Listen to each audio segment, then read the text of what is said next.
또 없네요. 좋습니다. 오늘 함께 나눌 하나님 말씀 보도록 하겠습니다. 느헤미야 6장 15절부터 19절 우리 잠독기 할 겸 한 목소리로 같이 처음부터 끝까지 같이 읽겠습니다. 시작. 성벽 역사가 52일 만인 예루월 25일에 끝나매 우리의 모든 대적과 주위에 있는 이방 족속들이 이를 듣고 다 두려워하여 크게 낙담하였으니 그들이 우리 하나님께서 이 역사를 이루신 것을 알미니라. 또한 그때에 유대의 귀족들이 여러 번 도비아에게 편지하였고 도비아의 편지도 그들에게 이르렀으니 도비아는 아라의 아들 스가냐의 사위가 되었고 도비아의 아들 여호하난도 베레가의 아들 무슬람의 딸을 아내로 맞이하였으므로 유다에서 그와 동맹한 자가 많음이라. 그들이 도비아의 선행을 내 앞에 말하고 또 내 말도 그에게 전하매 도비아가 내게 편지하여 나를 두렵게 하고자 하였느니라. 아멘. 내일부터 수련의 시작입니다. 이번 한 주간 아까도 얘기했듯이 제가 정말 기대하고 소망하는 마음으로 한 주를 보냈어요. 그리고 제가 기도하면서 든 확신은 뭐냐면 이번에 수련회 가운데 정말 하나님 갈망하고 하나님 사모하고 예배에 뛰어드는 자들, 마음의 문을 열고 내 옆에 친구가 있든 없든 부끄러운 거 다 내려놓고 창피함 내려놓고 지난 내가 어떻게 예배했던지 간에 내 예배의 모습 다 내려놓고 정말 두 손 들고 박수치고 소리치며 외쳐 부르며 기도하고 예배하는 자들에게 하나님이 그 복음의 능력을 누리게 하시겠구나 라는 믿음이 들었습니다. 여러분도 같은 동일한 믿음을 취하고 수련회에 직접 뛰어들어서 여러분이 그 주역이 되기를 소망합니다. 오늘 벌써 리지스트 세 번째 마지막 시간입니다. 우리가 앞서 얘기했듯이 첫 번째로는 무너진 삶을 회복하는 것이고 두 번째로는 무너진 재단을 회복하는 거예요. 여러분 반드시 기억해야 될 건 뭐냐면 우리는 사단의 속임수에 넘어갈 자가 아니라는 것입니다. 할렐루야. 우리는 무능한 자가 아니에요. 우리는요 예수 그리스도와 함께 세상을 주도할 하나님의 자녀들입니다. 우리는 패배가 익숙하고 패배에 쩌들어서 패배를 늘 반복하는 어떤 루저가 아니에요. 예수님이 우리와 함께 하시면 할렐루야. 우리가 예수의 이름에 능력 붙들면 아멘. 그 이름과 그 보혈의 능력으로 세상 가운데 승리할 줄 믿습니다. 그래서 오늘은 우리가 무너진 재단을 회복하자라는 주제로 하나님의 말씀을 나누려고 해요. 우리가 무슨 말씀을 그동안 나누냐? 첫 번째, 무너진 삶을 회복하는 것. 그리고 두 번째, 무너진 재단, 무너진 예배를 회복하는 것.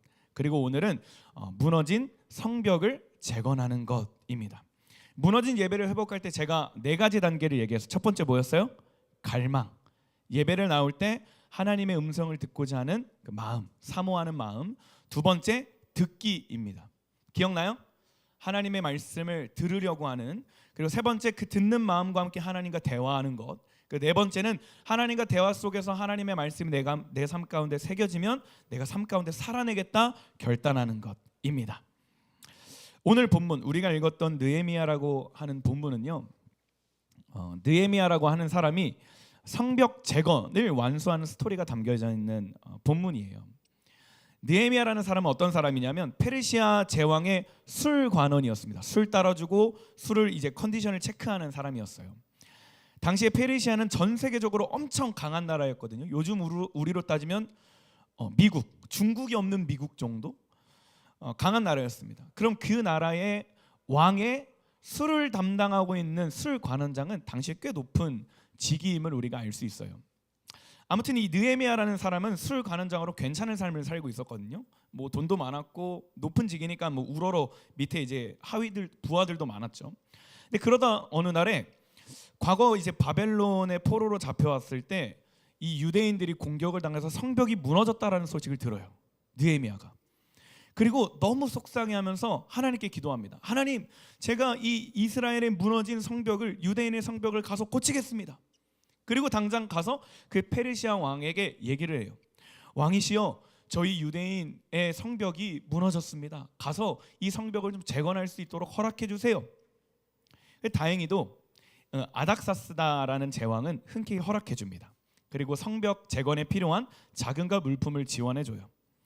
그렇게 느헤미야는 여러 명의 이제 군인들과 호위병과 사람들을 데리고 와서 성벽 재건하는데 성공적으로 일을 마칩니다. 말씀 볼까요? 15절 16절입니다. 성벽 역사가 며칠 만에 끝났대요? 52일 만에 끝났대요. 16절이 중요해요. 우리의 모든 대적과 주위에 있는 이방 족속들이 이를 다 듣고 어떻게 했대요? 두려워했대요. 그리고 또 어떻게 했대요? 크게 낙담하였대요. 그들이 우리 하나님께서 이 역사를 이루신 것을 알았대요. 이 성벽 역사가 52일 만에 끝났는데 이 성벽 재건이 끝나자마자 주변에 있던 모든 사람들이 이 이스라엘과 느헤미야를 두려워하고 벌벌 떨고 낙심하기 시작했대요. 낙담하기 시작했대요. 사랑하는 여러분, 여러분의 인생에도 무너진 성벽이 재건되기를 소망합니다. 성벽이 재건되면요, 여러분의 모든 대적들이, 여러분을 두려워 떨게 했던 그 대적들이, 그것들이 여러분 앞에 무릎 꿇게 될 줄 저는 믿습니다. 성벽이 어떤 역할을 감당해요? 성벽은 외부로부터의 공격을 차단해 줍니다. 그죠? 그리고 전쟁할 때에도 굉장히 유리한 조건을 갖추게 되고, 성벽 안에서 군사력을 정비할 수도 있고 중간에 몸을 추스릴 수도 있는 여러 가지 장점을 갖고 있습니다. 그래서 우리가 영적 전쟁을 할 때에도, 우리가 복음으로 승리할 때도 성벽을 세우는 게 굉장히 중요합니다. 근데 문제는 지금부터입니다. 결론만 보면 결국 느헤미야는 성공적으로 성벽을 재건해요. 그렇죠? 말씀 읽었으니까. 그런데 사실 성벽을 재건하는 데 있어서 굉장히 많은 공격을 당합니다. 아마 여러분의 삶도 마찬가지예요. 이제 뭔가 제대로 신앙생활을 하려고 딱 결단했는데 사단은 여러분을 더 공격할 겁니다. 여러분의 인생에 성벽을 재건하려고 할 때 여러분의 주변에서 여러분을 공격하는 게 더 많아질 거예요. 왜요? 성벽이 재건되면 그들이 두려워 떨 거거든요. 성벽이 재건되면요, 사단이 더 이상 틈탈 틈이 없게 되거든요. 하지만 여러분 두려워하지 마세요. 왜냐하면 우리가 방금 읽었던 느헤미야도 결국 성벽을 재건했습니다. 그래서 오늘 우리가 본문을 통해 느헤미야가 어떻게 그런 공격 속에서 성벽을 재건할 수 있었는지, 어떤 어려움이 그에게 닥쳐왔는지, 그리고 그 순간순간마다 느헤미야는 어떤 지혜를 발휘해서 성벽을 완공할 수 있었는지 함께 봤으면 좋겠습니다. 첫 번째, 성벽을 재건할 때 사단이 어떤 식으로 공격하느냐. 첫 번째는 평화를 가장한 유혹입니다. 말씀 읽을게요. 1절 2절 시작.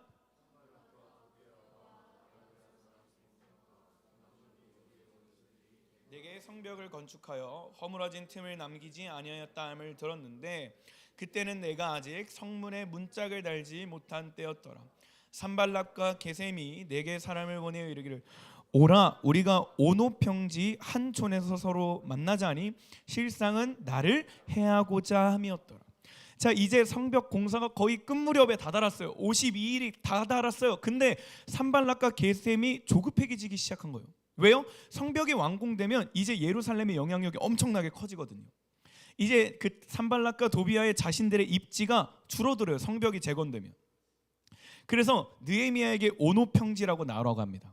느헤미야야, 오노평지에 와서 우리들과 좀 협상을 좀 하자. 우리 서로 평화 조약을 좀 맺자라고 편지를 써서 보냅니다. 오노평지가 어디냐면 예루살렘이 만약에 여기라고 하면 예루살렘에서 약 30km 정도 떨어진 곳이에요. 인천으로 따지면 약 서울 정도의 거리가 됩니다. 근데 이 오노평지라는 것은 사실 여기가 이제 예루살렘이 유대인들 땅이면 오노평지는 산발락과 도비아 원수들이 거주하고 있는 땅이에요. 그러니까 여기에 오는 이유가 뭐냐면 자신들의 군사력을 조금 더 숨겨놓고 느헤미야가 여기 예루살렘을 떠나는 순간 성벽 공사는 멈추게 됩니다. 그래서 느헤미야에게 느헤미야야, 성벽 공사하는 거 너무 열심히 많아, 수고가 많아. 하지만 우리 조금 이 오노평지라는 곳에 와서 평화 조약을 좀 맺자. 서로 윈윈하자라고 편지를 보냅니다. 근데 느헤미야가 그 편지에 뭐라고 대답하는 줄 아세요? 오노평지라고 나오라고 얘기할 때 느헤미야가 단호하게 얘기합니다. Oh, no. 말씀 읽겠습니다. 3절이에요. 그래서 나는 사람들을 보내어 이렇게 말했습니다. 지금 중요한 일을 하고 있으므로 내려갈 수 없소. 이 일을 끝마치기 전까지는 당신들을 만날 수 없소. Oh, no. 라고 얘기합니다. 재밌죠? 제가 설교 쓰면서 얼마나 제 배꼽 주우러 다니는지 고생했는지 몰라요. 여러분, 사단은요, 여러분이 하나님을 계속 만나지 못하게 하려고 끊임없이 공격할 거예요. 여러분의 무너진 삶을 회복하려고 할 때, 무너진 예배를 회복하려고 할 때 산발랏이 느헤미야에게 편지를 4번 반복해서 썼듯이 여러분들에게 지속적으로 또 반복적으로 얘기할 겁니다. 야, 잠깐 일로 와봐. 그래, 예배하는 거 힘들지? 잠깐 일로 와서 나랑 대화 좀 하자.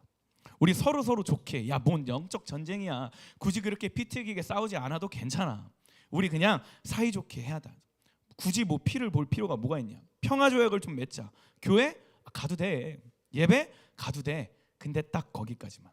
가서 찬양은 하지 말고 그냥 주머니에 손 넣고 그냥 있다가 엄마 좀 비위 좀 맞추고 아빠 비위 좀 맞추고 자리 좀 지켜. 아, 주일에 교회 가는 거 좋지. 이렇게 자꾸 꼬시는 거예요. 아니면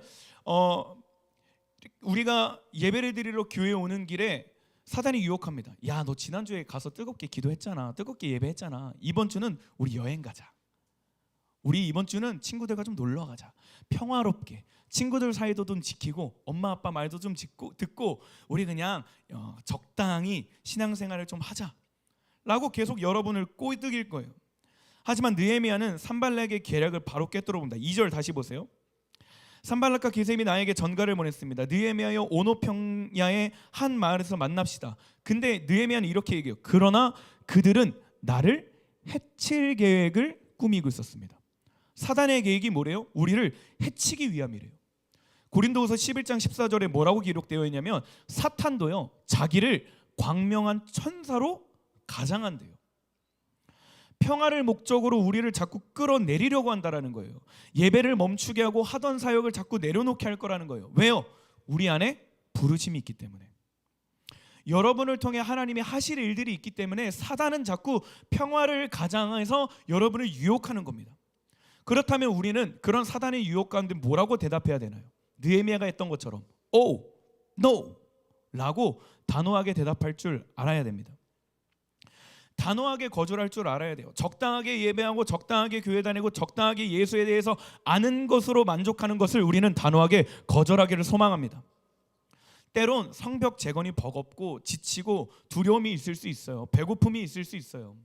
성벽을 재건하다 보면 신앙생활을 회복하다 보면 무너진 삶을 회복하고 무너진 재단을 회복하다 보면 나도 모르게 평화롭고 싶고 아무것도 안 하고 싶고 그냥 조금 안전하게 신앙생활 하고 싶은데 그럼에도 불구하고 우리가 싸워야 되는 이유가 뭐냐면 그럼에도 불구하고 우리가 몸을 깨워서 몸을 쳐서 예배해야 되는 이유가 뭐냐면 승리해야 되는 이유가 뭐냐면 여러분을 향한 하나님의 부르심이 있기 때문입니다. 여러분을 향한 하나님의 계획이 있기 때문이에요. 그래서 느헤미야는 굉장히 단호하게 얘기합니다. 난 안 갑니다. 왜요? 난 지금 중요한 일을 하고 있으니 난 내려갈 수가 없어요. 난 이 일을 다 마치기 전까지 절대 당신들을 만날 수 없습니다. 그럼 우리는 뭐라고 얘기해야 돼요? 사단에게 사단아, 난 너의 유혹에 절대 넘어가지 않는다. 난 하나님의 자녀고 나는 하나님의 꿈을 이루어야 하는 부르심이 있기 때문에 나는 하나님의 계획을 성취해야 되는 목적이 있기 때문에 나를 통해 하나님의 나라를 세워가야 되기 때문에 난 절대 너의 유혹에 넘어가지 않을 거야 라고 거절할 수 있어야 합니다. 사랑하는 여러분, 느헤미야의 이 단호함이 우리 청소년부에 가득 부어지기를 주님의 이름으로 소망합니다. 예배를 통해 여러분의 인생을 목적을 견고하게 세우기를 소망하고 특별히 이번 수련회를 통해 여러분을 향한 하나님의 뜻이 무엇인지 명확하게 발견할 수 있는 거룩한 그런 귀한 시간이 되기를 소망합니다. 그래서 평화를 위장한 유혹을 이기는 방법은 부르심을 붙드는 것입니다. 아직 여러분의 부르심이 잘 뭔지 모르겠다면 인주나 교환아 너를 향한 하나님의 뜻이 뭔지 모르겠거든 이번 수련회에 부르짖고 그 부르심을 발견하기를 주님의 이름으로 소망한다. 두 번째, 거짓 소문을 퍼뜨려서 두려움에 빠지게 합니다. 말씀 읽겠습니다. 5절 7절 같이 읽을게요. 시작. 그 종의 손에는 봉하지 않은 편지가 들려 있었습니다. 그 편지의 내용은 이러합니다. 당신과 유다 사람들이 왕에게 반역할 계획을 세우고 있다는 소문이 온 나라에 퍼지고 있어. 가스무도 그 소문이 옳다고 말하고 있어. 당신이 성벽을 쌓는 것도 그 때문이라고 하요. 그 소문에 따르면 당신이 그들의 왕이 되려고 하고 있다는 것이요. 또한 당신이 예언자들을 내세워서 예루살렘에서 유대의 왕이 있다라고 7절 있나요? 네. 왕이 있다라고 선언하게 한다는 것이요. 왕도 이 말을 듣게 될 것이요. 그러니 이 문제를 가지고 함께 이야기해 봅시다. 지금 산발랏이 저 멀리에 느헤미야에게 5번째 편지를 보내요. 2번째도 아니고 3번째도 아니고 5번째예요. 근데 그 말씀을 보니까 뭐래요? 편지를 봉하지 않았대요. 이 편지를 써서 편지지에 넣어서 이 편지를 테이프로 붙이지 않았대요. 이때 뭐 카톡이 있기로 했습니까? 뭐 인터넷이 있기로 했습니까? 우체국이 있기로 했습니까? 이 당시에 편지를 보내려면 사람을 통해서 쭉쭉쭉쭉쭉쭉 보내서 결국에 내 목적지에 도달을 해야 되거든요. 그래서 옛날에는 굉장히 중요한 편지들, 꼭 만약에 나와 주찬이만 알아야 되는 편지를 보내려면 편지를 아주 꽁꽁 싸매야 돼요. 테이프 칭칭 감아가지고 우리가 택배 보내듯이 아무도 못 열어보게, 절대 오픈 금지, 이렇게 도장 딱 찍어가지고 보내야 됩니다. 근데 말씀 읽었더니 편지를 봉하지 않았대요. 그리고 그 봉하지 않은 편지를 전달했대요. 이게 무슨 뜻이에요? 전달하는 사람들이 편지를 보고 소문을 마음껏 내라라는 거예요. 지금 만약에 여기 어떤 남자아이가 여자아이를 좋아한다고 생각해 봅시다. 미안해요, 기분 나빠하지 말아요. 영산이가 만약에 주희를 좋아한다라고 생각을 해봅시다. 그 주희한테 미안해요, 기분 나빠하지 마, 그냥 예시. 주희한테 주희야, 넌 너무 사랑스럽고 너는 너무 예쁘고 난 너의 머릿결이 너무나 찰랑거리는 그 엘라스틴의 그 머리 그 냄새가 너무 좋아서, 이렇게 막 사랑하는 10가지 이유를 딱 적어서 편지를 전하기 시작했습니다. 그럼 인준이가 그 편지를 보고 뭐라고 얘기하겠어? 야, 영산이 형이 주희 누나 좋아한대. 와, 주희 누나 엘라스틴 그 샴푸 냄새가 너무 좋대. 막 온갖 소문을 다 내겠죠. 지금 산발락과 도비아가 편지를 쓸 때 이런 것처럼 편지를 썼다라는 거예요. 너가 느헤미야, 당신이 지금 페르시아 왕 대신해서 당신이 지금 왕이 되려고 한다는 소문을 퍼져 있어. 지금 당신이 반역을 하려고 했던 계획이 온 이 동네에 퍼져 있어라고 얘기하고 있습니다. 거짓 소문을 퍼뜨려서 느헤미야가 두려움에 사로잡히게 하는 거예요. 근데 느헤미야 반응 보세요. 굉장히 멋있습니다. 8절 9절. 그래서 내가 그에게 답장을 보냈습니다. 당신이 한 말이 사실이 아니요, 그것은 당신이 마음대로 지어낸 생각일 뿐이요. 우리 원수들은 우리에게 겁을 주려 했습니다. 그들은 그렇게 하면 우리가 힘을 잃고 성벽 쌓는 일도 하지 못할 줄 알았던 것입니다. 그러나 나는 하나님께 내 손에 힘을 주십시오라고 기도했습니다. 느헤미야는 산발락과 도비아의 이 소문과 어떤 거짓말에 변명을 내놓지 않아요. 그냥 깔끔하게 한마디 던집니다. 응, 아니야. 응, 그거 네가 만들어낸 소문. 응, 나 요동 없음. 이렇게 얘기하고 있는 거예요. 그리고 오히려 그들에게 대꾸하고 그들에게 반응하는 것을 보다 하나님께 나아가서 하나님께 기도하는 걸 택했습니다. 저도 옛날에 몇 년 안 됐어요. 지금 31이니까 6년 전, 5년 전에 큰 오해를 받은 적이 있습니다. 저는 잘못한 게 없는데 저와 어떤 사건이 연루된 그 상대방이 언론 플레이를 한 거예요. 제가 어떻게 알았냐면, 저를 굉장히 아끼고 제 옆에서 저를 조언해주고 사랑해줬던 사람이 조심스럽게 저한테 연락을 와서 질문하는 거예요. 이 사실이 맞냐? 그때 저는 깨달았습니다. 아, 지금 내 잘못된 소문이 여기에 지금 퍼지고 있구나. 근데 저는 오히려 그 사람에게 찾아가거나 아니면 소문을 듣고 막 저를 오해하고 있는 사람 일일이 찾아가가지고 아니요, 저는 그런 일 하지 않았어요, 저는 그런 사람이 아니에요, 변명하지 않았습니다. 왜요? 나는 그것보다 지금 당장 내가 해야 될 일이 있었기 때문이에요. 그리고 나서 제가 선택한 건 뭐냐면 하나님께 기도했습니다. 하나님, 저 이런 상황인데 솔직히 조금 속상한데 조금 억울한데 주님, 저에게 지혜를 주세요. 근데 그때 하나님께서 제가 기도할 때 어떤 마음을 주셨는지 아세요? 악은 절대 선을 이길 수 없다라는 마음이었어요. 이게 무슨 말이냐면 그 소문이 가짜라면 언젠가는 탄로 난다라는 거예요. 그러니 거기에 힘 빼지 말고 내가 너에게 준 부르심, 내가 너에게 준 사역, 내가 너에게 준 일을 감당하라는 거예요. 지금처럼 처음부터 지금까지 정직하게 행해왔으니 앞으로도 정직하게 행하라는 거예요. 그러면 선은 반드시 악을 이기게 된다는 것입니다. 그리고 실제적으로 그 하나님의 마음 붙들고 말씀 붙들고 살아내기 시작했어요. 가는 곳마다 사람들이 질문해요. 이게 맞냐? 저게 맞냐? 저 아무 말도 안 했습니다. 대답 안 했어요. 그리고 6개월인가 1년이 지났을까요? 하나씩 사실이 밝혀지기 시작했습니다. 그 소문을 냈던 사람들이 주찬이한테 하는 말 다르고 건이한테 하는 말 다르고 기범이한테 하는 말 다르고 예찬이한테 하는 말 다르니까 여기에서 자기들끼리 제 얘기하다가 혼선이 생기는 거예요. 그러다 보니까 사실을 증명하기 위해 막 이것저것 찾다 보니 내가 잘못한 게 아니었구나, 그 사람이 잘못한 거구나 하고 이제 드러나기 시작했습니다. 그리고 이제 나중에 저를 뒷담화했고 저를 오해하고 저를 미워했던 몇몇 사람이 와서 저에게 미안하다고 사과까지 한 사건이 실제적으로 저에게도 있었어요. 여러분, 우리가 무너진 삶을 회복할 때, 무너진 예배를 회복할 때 여러분의 삶 가운데도 온갖 소문이 들릴 수 있습니다. 사단이 어떻게 해서든지 여러분이 하나님께 나아가지 못하도록 방해할 거예요. 거짓 소문을 만들 거고요. 여러분이 짓지 않았던 죄들도 만들어서 여러분을 무너지게 할 거예요. 여러분을 두려움에 떨게 해서 성벽 재건을 하지 못하도록 방해할 것입니다. 내가 그 정도까지 잘못한 게 아닌데 여러분의 잘못을 조금 더 과장해서 여러분이 하나님 앞에 서지 못하도록 할 거예요.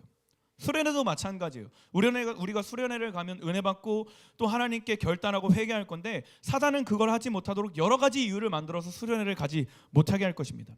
하지만 여러분 명심하세요. 세상의 소문이 아니라 하나님께 집중하는 자는 반드시 승리할 줄 믿습니다. 아멘. 한 번 더, 세상의 소문이 아니라 하나님께 집중하는 자는 반드시 승리할 줄 믿습니다. 사단의 소문이 아니라 진리를 붙들면 승리할 줄 믿습니다. 하나님께 지혜를 구하면 하나님이 지혜를 주실 줄 믿습니다. 하나님이 여러분을 용서하셨다면 게임 오버예요. 뭐가 더 필요합니까? 하나님이 넌 내 아들이야, 유준아 넌 내 아들이야, 지훈아 넌 내 딸이야, 하나님이 그렇게 말씀하시면, 하나님이 도장 꽝꽝꽝 찍어주시면 게임 오버예요. 뭐가 더 필요합니까? 사단의 소문에 반응하지 않는 여러분 되기를 소망합니다. 할렐루야. 사람들의 수근거림에 집중하지 마세요. 사람들의 반응, 사람들의 피드백에 따라 여러분의 예배를 좌지우지하지 마세요. 사람들의 반응, 사람들의 피드백, 사람들의 손가락질, 사람들의 시선에 따라서 여러분이 하나님께 하는 기도와 예배와 찬양을 멈추지 않기를 주님의 이름으로 소망합니다. 하나님이 여러분에게 주신 부르심 붙들고 꿋꿋하게 살아가는 거예요. 선하게 살아가는 거예요. 정직하게 살아가는 거예요. 그러면 선으로 악을 이기게 될 줄 믿습니다. 마지막 세 번째입니다. 세 번째는 사단이 어떻게 공격하냐면 가까운 사람을 매수합니다. 10절 말씀 같이 읽겠습니다. 시작.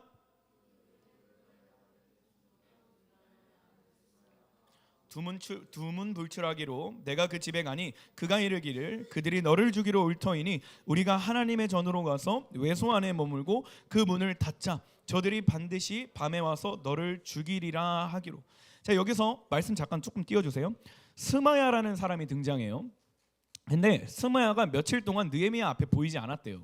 근데 느헤미야는 성벽 재건 때문에 산발랏 그 오노 평지에 가지도 않았잖아, 그치? 어떠한 일이 있어도 그 성벽 재건을 멈추고 움직이는 일이 없어요. 근데 스마야가 며칠 동안 안 보이자 어떻게 했대요? 스마야의 집에 찾아갔대요. 그러면 스마야와 느헤미야의 관계는 가까웠을까요? 멀었을까요? 가까웠겠죠. 이 말씀만 봐도 스마야는 느헤미야와 굉장히 가까웠다라는 걸 알 수 있습니다. 느헤미야가 스마야의 집에 갔을 때 스마야가 느헤미야에게 이렇게 얘기해요. 느헤미야야, 오늘 밤에 누가 너를 죽이러 올 거야. 그러니까 우리 잠깐 성벽 재건 좀 멈추고 하나님의 전으로 가서 그 외소 안에 들어가서 잠깐 숨자. 오늘 밤만 조금 숨어 있자. 그때 느헤미야가 이렇게 얘기합니다. 11절에 하지만 나는 이렇게 말했습니다. 나 같은 사람이 왜 도망을 가야 하오? 왜 내가 성전으로 도망가서 목숨을 건져야 하오? 나는 가지 않겠소. 느헤미야가 왜 이렇게 얘기했는지 아세요? 바로 12절에 나옵니다. 깨달은즉 그는 하나님께서 보내신 바가 아니라, 스마야가 어떻게 했대요? 도비야와 산발렛에게 뭘 받았대? 뇌물을 받았대요. 13절에 그들이 뇌물을 준 까닭은 나를 두렵게 하고 이렇게 함으로 느헤미야를 범죄하게 하고 악한 말을 지어서 나를 비방하려 함이었대요. 지금 산발락과 도비야가 느헤미야 최측근인 스마야를 매수한 거예요. 돈으로 산 거예요. 그래서 스마야가 계획을 짜서 며칠 동안 집에 안 가자 느헤미야가 스마야의 집에 간 거예요. 뚝뚝뚝 무슨 일이 있니? 스마야가 얘기합니다. 느헤미야야, 오늘 밤 너를 누가 죽이러 올 거야. 그러니까 우리 하나님의 전에 가서 외소 안에 들어가서 숨어 있자. 근데 느헤미야는 단호하게 거절합니다. 왜냐하면 하나님의 전은요, 제사장만 들어갈 수 있어요. 느헤미야가 어떤 사람이었어요? 술 관원장이었잖아요. 이 성소는, 하나님의 전은 아무나 들어갈 수 있는 게 아니거든요. 그랬던 그가 자신의 목숨을 부지하기 위해 하나님의 전으로 들어갔다? 이거면 그 산발랏이 썼던 소문이 진짜가 되는 거예요. 그러면 이 느헤미야가 성벽 재건을 멈춰야 하는 어떤 뭐라 그러지? 입지가 굳건해지는 거예요. 그리고 사람들의 손에 이 느헤미야가 죽지 않아도 하나님의 말씀을 어기고 하나님의 전에 들어가면 느헤미야는 하나님의 손에 벌을 받을 수도 있는 거예요. 그런데 감사하게도 느헤미야는 스마야의 말이 거짓말이라는 걸 알았습니다. 그 예언이 하나님으로부터 오지 않았다는 걸 확신할 수 있었습니다. 예를 들어서 제가 건이한테, 야 건이야, 오늘 주일인데 너 오늘 아름다운 꿈의 교회 청소년부 가지 마. 오늘 누가 너 지갑 훔쳐갈 거래. 그걸 누가 나한테 얘기해 줬어 라고 했는데 건이가 딱 듣고 이거는 하나님이 그 사람을 통해 하신 말씀이 아니야 라고 단번에 안 거예요. 어떻게 알았냐면요, 느헤미야는 자신 안에 하나님의 말씀이 기준이었습니다. 민수기 18장 7절 말씀 보세요. 그러나 너와 내 아들들만이 제사장이 될 수 있다. 제사장들만이 제단에서 일할 수 있으며 휘장 뒤로 갈 수 있다. 내가 제사장으로서 일할 수 있는 자격을 너희에게 선물로 주겠다. 그러나 보세요, 누구든지 다른 사람이 성소에 가까이 오면 어떻게 된대요? 그는 죽는데요. 하나님의 말씀이죠. 신명기 27장 말씀 볼까요? 무죄한 자를 죽이려고 뇌물을 받는 자는 저주를 받는데요. 하나님의 말씀이 느헤미야의 삶 가운데 기준이 딱 되었기 때문에 아무리 친한 친구라고 할지라도 하나님의 말씀을 어기는 행동을 하지 않았다는 거예요. 하나님의 말씀이 느헤미야의 삶의 기준이 되었기 때문에 그 누구든지 아무리 내게 가까운 친구든지 아무리 오래된 인연이라든지 내가 정말 사랑하고 내가 정말 아끼는 사람이라든지 느헤미야에게 하나님의 말씀을 어기는 것을 명령할지라도 하나님의 말씀이 느헤미야의 삶 가운데 있기 때문에 느헤미야는 거절할 수 있었던 거예요. 여러분, 무너진 삶을 회복하고 무너진 예배를 회복하는 방법이 뭔지 아세요? 너무나 간단해요. 1년 넘게 선포하는 거예요. 제가 할 수 있는 말은 이거 하나예요. 하나님의 말씀을 회복하는 것입니다. 아무리 제가 여러분에게 여기서 30분 40분 얘기를 해도 여러분의 눈높이에 맡겨서 이것저것 웃기면서 아재농담하고 막 예시를 들어서 얘기해도 여러분 안에 하나님의 말씀이 기준이 되지 않으면요, 사람들의 말에 휩쓸릴 수밖에 없어요. 하나님의 말씀이 여러분에게 진리의 허리띠가 되지 못해서 하나님의 말씀이 여러분 안에 기준되지 못하면요, 내 사랑하는 친구가 야 우리 오늘 PC방 좀 갈까? 야 우리 오늘 술 좀 마실까?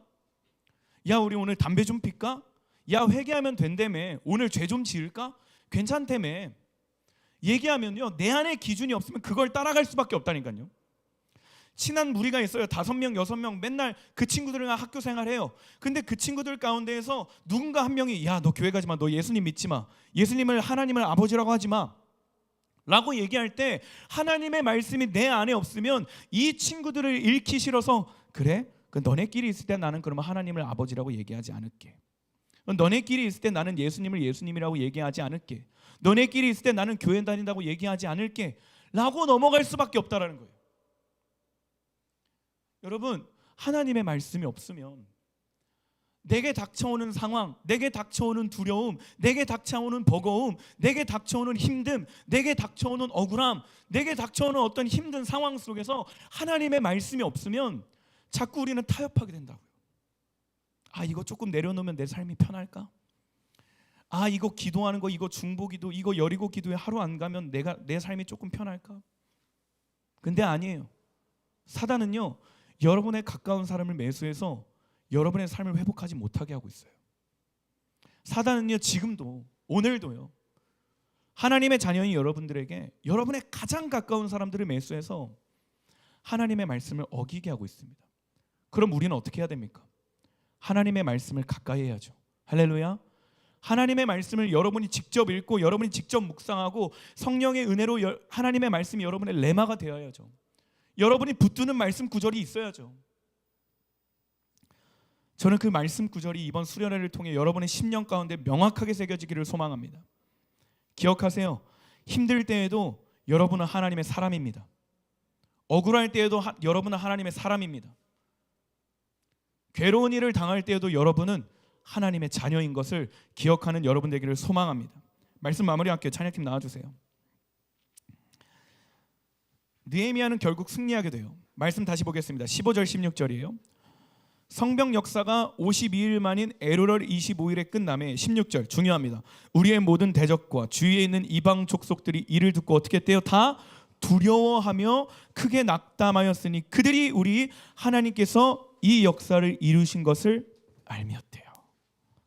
사랑하는 여러분, 무너진 성벽을 재건하기 위해 세 가지 기억하십시오. 첫 번째, 따라합시다. 명확한 부르심을 갖자. 두 번째, 정직하게 살자. 세 번째, 하나님의 말씀대로 살자. 다시 한 번 더, 명확하게 살자. 명확한 부르심을 갖자.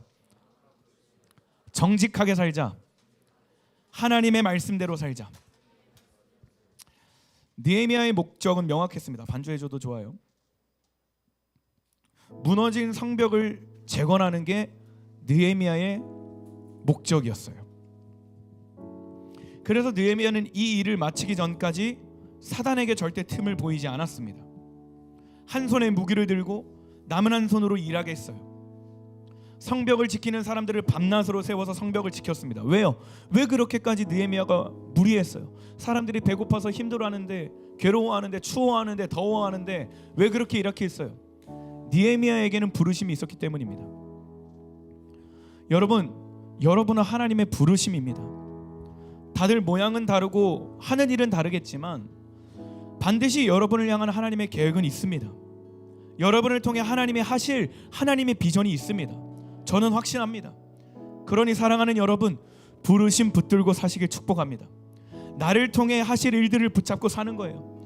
저는 이번 수련회를 통해 여러분이 그 비전이 명확해지기를 소망하고 부르심 붙들고 사단의 유혹에 저항할 수 있기를 주님의 이름으로 축복합니다. 왜 살아야 하는지, 무엇을 하고 살아야 되는지, 나를 통해 하나님이 하실 일이 무엇인지 분명히 깨달아지는 그런 시간이 되기를 소망해요. 그러기 위해선 앞서 얘기했듯이 여러분의 무너진 삶이 회복해야 됩니다. 소문은 소문으로 끝나게 되어 있어요. 여러분의 삶이 그대로 무너져 버리면요, 그 소문이 진짜가 됩니다. 그러면 일어난 힘을 잃어버려요. 지금도 여러분을 향한 온갖 소문이 난무할 겁니다. 너 과거에 그랬잖아. 너 교회 다니는 목적이 이거잖아. 너 이 사람 만나고 이런 목적 가지고 지금 이거 이용하려고 교회 다니는 거잖아. 사역하는 거잖아.